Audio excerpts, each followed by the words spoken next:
Chapter 12 The Arrest, February 15th, 2010.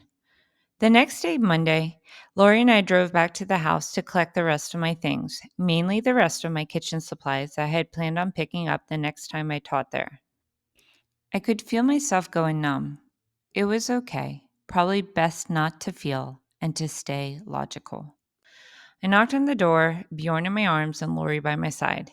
Tin Man opened the door. Hey, buddy. He said to Bjorn, tasseling his hair. I avoided looking eye to eye with Tin Man. The last thing I wanted to do was cry again. I put Bjorn down and walked toward the dining room. Destiny, I need you to sign this. Tin Man said, following me. I sighed, rolled my eyes, and kept my focus on the task at hand. Seriously. He said, getting in front of me. Enough, stop. I'm not signing anything. I'm just here to get the rest of my stuff. Well, you need to sign this first. He insisted, pushing the paper in front of my face.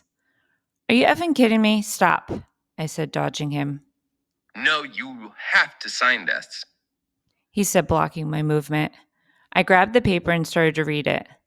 I, Destiny, have vacated the property at 7 Penrose Drive, Richmond, Virginia, it began.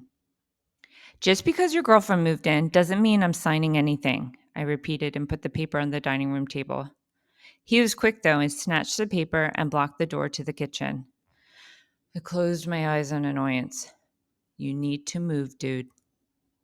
I'm not moving until you sign this. He said again.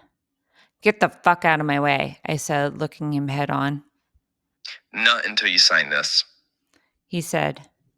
Move, I said. Not until you sign this. He repeated. No, I said, slapped him, hitting the paper and his cheek. He backed off, and I sighed. I assessed the kitchen, opened the bottom cabinet, and began to pack my juicer. Lori was by my side. He's really an asshole, isn't he? I nodded, grateful for her presence. What can I do to help? She asked. Keep an eye on Bjorn, please. Yeah, he's fine. I put Wonder Pets on and he's dancing to the music. That made me smile. My kids will get me through this. Lori grabbed an empty box from the dining room. Which items are yours? She asked. Pretty much everything in the kitchen is mine, but go ahead and pack the glass dishes and pots from this cabinet here. Let's keep the boxes on the light side, especially because of those stairs. Yep, you got it. The doorbell rang, but I stayed focused on what I was doing. Likely it wasn't for me, unless it was Nargis or Allie. I heard Tin Man answer it, and the voice that responded didn't sound familiar, so I poked my head out of the kitchen to see. 2 cops were standing in the living room, one male and one female. Ma'am, can you come out here, please? Said the male. No, I was annoyed. Yes, what can I do for you? I said, ignoring Tin Man to the left of me. We received a call about a domestic issue. Can you tell us what happened? I stood there, willing myself to breathe in and out through my nose. Ma'am, we clearly see you are upset. Did you strike your husband? I glanced at his name tag, Floyd. If you mean hit by slapping him, then yes, I did. There was a reason for it. Why don't you ask him about his girlfriend that spent the night last night? I suggested. Officer Floyd turned to Tin Man. Is there something you'd like to explain? She's making things up. Tin Man said. Well, ma'am, I'm going to ask you again. Did you strike your husband? Of course I did. He got in my face trying to get me to sign a piece of paper.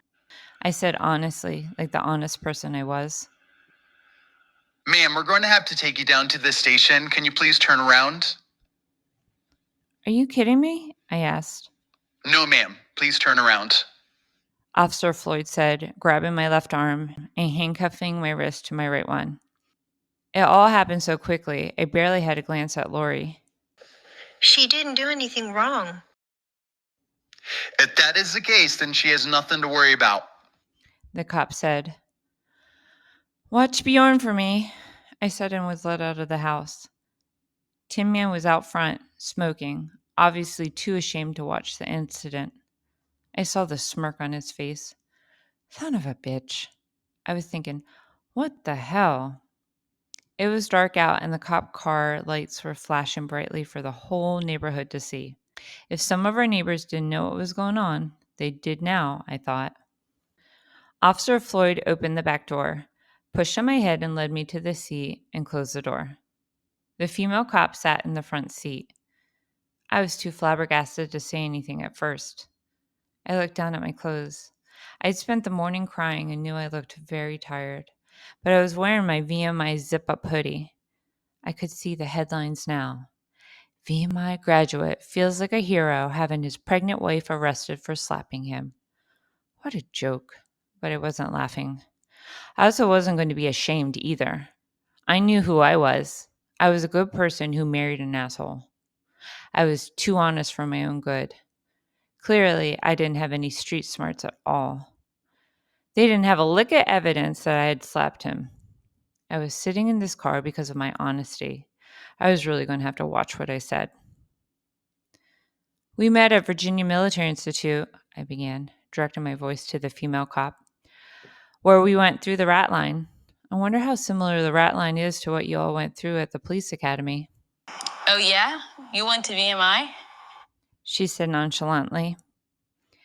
That's where I met my lovely husband, I said, looking out the window as we drove by Narcis's house. I know the school by its reputation. It's pretty hardcore. I sighed, leaned my head back, closed my eyes, and quickly said, Lord, please help me through this. I know men like him. They're not worth their weight in gold. His girlfriend moved in yesterday, right after I moved out. Impressive. The female officer exclaimed, and both cops exchanged looks. You're going to have to be careful with how you handle your husband in the future. How far along are you? 5 months. Just enough time to figure this all out before my little one comes, I said, trying not to panic.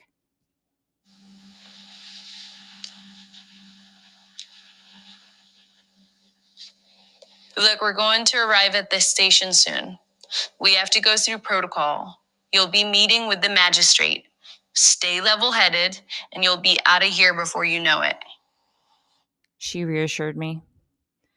Okay, thank you, I said. As we arrived, I was led out of the vehicle and into a hallway with cement blocks for benches, where the male cop fastened my cuffs to a chain attached to the block. There was one other guy who arrived before me, sitting on the cement blocks. I didn't feel like making small talk. It wasn't long, maybe 10 minutes. I was signed in, fingerprinted, and pictures taken. I was tempted to smile, but thought against it. Oh, great. Now I'm in the system. Mugshots. Wonder if I can get a copy, I thought, rolling my eyes. It was hard to stay dignified in this situation, but I did the best I could. Ringgold, I stood up. follow me. The magistrate is ready for you. At a small table, the magistrate looked up, glanced at me. Please tell me what happened. I briefly described the situation. Is the baby his? He asked. His? Of course it is, I said, appalled. That took me by surprise. I'm his wife, aren't I? This guy clearly doesn't know me.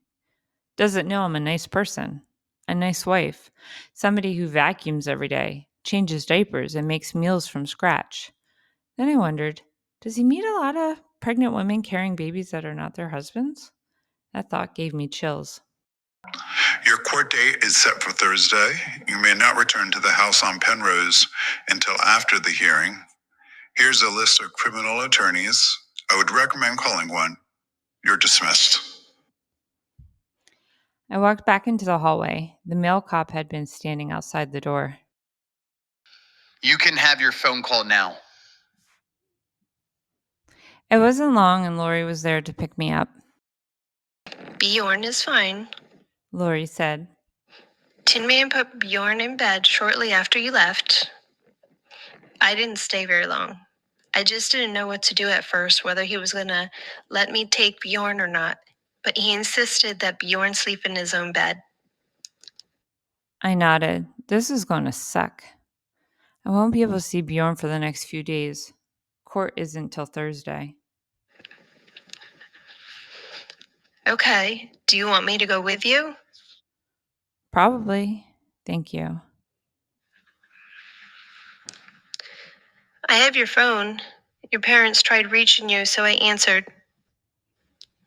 A disgusted look crossed my face.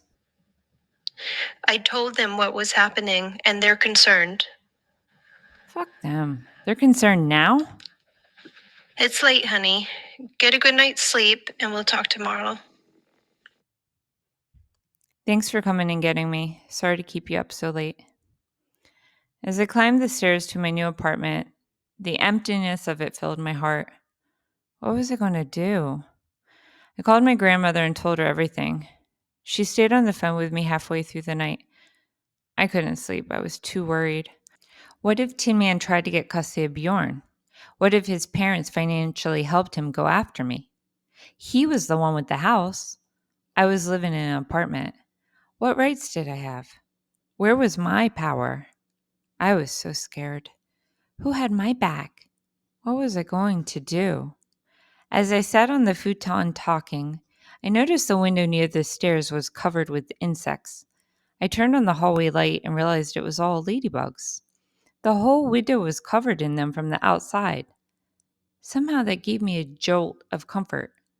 For some reason, I felt like Nana, my mom's mom, was looking out for me. Ladybugs were always pleasant to come across, an insect no one feared. I'd never seen so many at once. They felt like a divine message sent to me. Hold on. It'll be okay. This too shall pass.